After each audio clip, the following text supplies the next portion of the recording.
All right, let's talk about a story we've all heard a million times. You know the one, the young prodigy, the genius who changes the world before they can even rent a car. It's a really powerful story, and it totally shapes how we think about success and creativity. But what if that's not the whole picture? What if it's only one side of the coin? And this quote just hits the nail on the head. Our culture is absolutely fascinated with this idea of the young genius who burns super bright and then poof, they're gone. You think of poets like Keats or musicians in the 27 Club.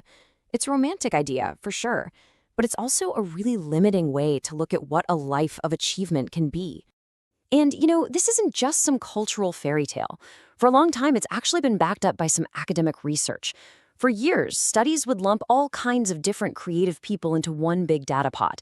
And the conclusion they came to was pretty grim, that creativity has one single early peak. That if you haven't made your mark by a certain age, well, you've missed your shot. But that's the big question we're digging into here. What if that's just incomplete? What if there's a whole other path to greatness, one that's maybe a little slower, a little quieter, but every bit as profound?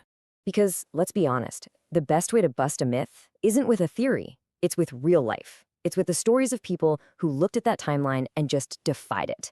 So let's look at a few of those. 40.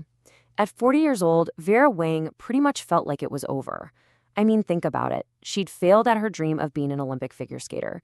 Then, the job she really wanted, editor-in-chief of Vogue, went to somebody else. By any conventional measure, she was falling behind. And then a friend gave her this piece of advice, and it changed everything. She just stopped measuring her life against somebody else's clock. So, at age 40, she designed her very first wedding dress. And that one dress?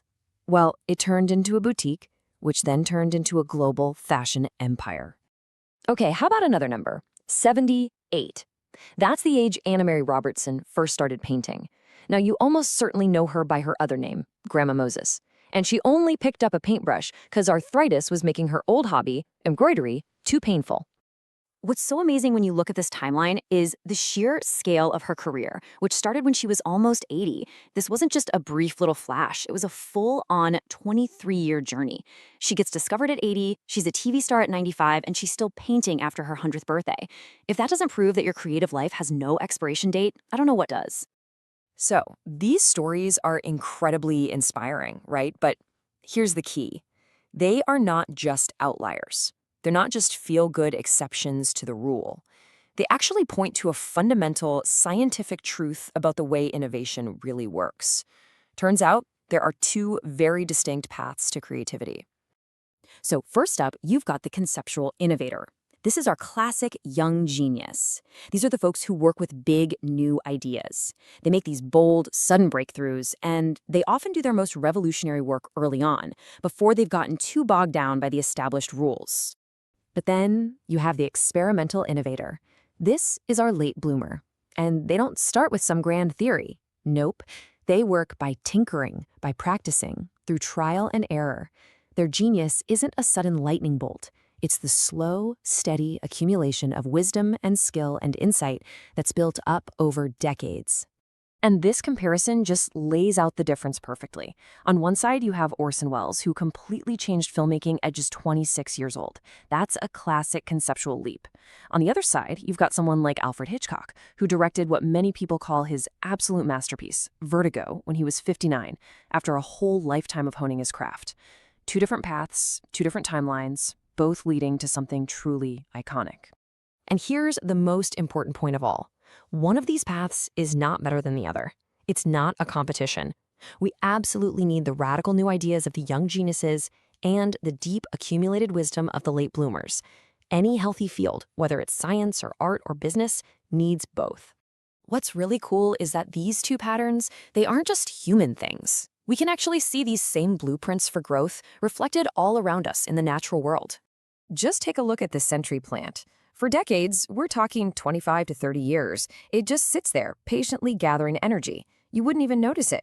And then, in one final spectacular burst, it shoots up this enormous stalk and blooms for the first and only time. It's a perfect metaphor for a life of quiet preparation that leads to one single magnificent achievement late in the game. But that's not the only model out there in the garden. this idea speaks to a completely different kind of life cycle, one that's all about resilience and coming back again and again. And this is the lesson we can learn from a perennial plant. An annual blooms once and it's done, but a perennial comes back every single year, often stronger and fuller than before.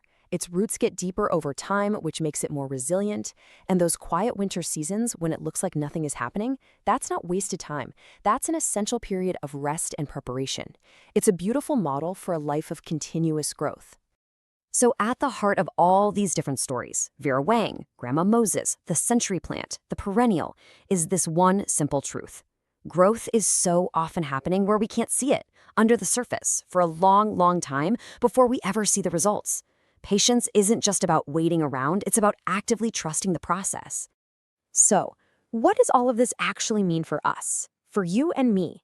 How do we take these stories and this science and these metaphors from nature and actually apply them to our own lives and our own careers?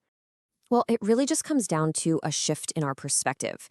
It means we have to consciously move away from that young genius myth and start to embrace a mindset that really values the long game. This really sums it all up, doesn't it? It's about valuing your own unique path, even with all its twists and turns. It's about seeing those quiet seasons, those times of rest, not as laziness, but as a vital part of the cycle. It's about trusting that the slow, patient work you're doing right now is building a deep foundation. And maybe most of all, it's about remembering that age and experience are not liabilities, they're gifts. They give you depth. So forget the clock, your timeline is the only one that matters. And when you truly get that, when you internalize it, man, it is so liberating. You can finally stop playing that exhausting comparison game. You can stop feeling like you're behind. You're free from the anxiety that comes from having this one-size-fits-all schedule for what a successful life is supposed to be. Because in the end, this is the most powerful takeaway.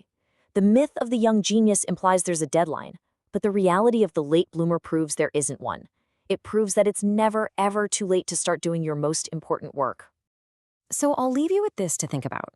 Whether it's a new skill, a big project, a relationship, or just a deeper sense of who you are, what's the thing in your life that you are patiently growing, trusting that in its own time it will bloom?